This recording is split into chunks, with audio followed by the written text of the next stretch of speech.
ہمیں خطے میں ایران کو اعتماد میں لینا ہوگا.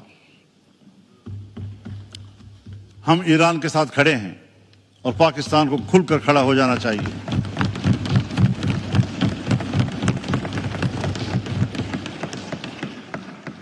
ہمیں کھل کر اہل غزہ کے ساتھ، فلسطینیوں کے ساتھ کھڑے ہو جانا چاہیے.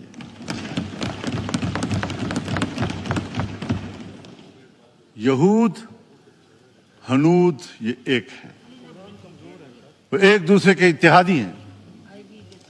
اگر فلسطین سے آگے لبنان پر وہ حملہ کر چکا ہے، اگر وہ شام پر حملے کر چکا ہے، پرانے قبضے ایک طرف، حال ہی میں جو اس نے شام کی دفاعی قوت کو تباہ کیا ہے، عراق پہ جو کچھ گزری ہے وہ آپ کے سامنے ہے. اس کے بعد ایران، اس کے بعد اب پاکستان. تو فلسطین، لبنان، شام، عراق، ایران اور اب پاکستان، اور پاکستان کی ایٹمی قوت کو تباہ کرنا ان کا ایجنڈا ہو سکتا ہے.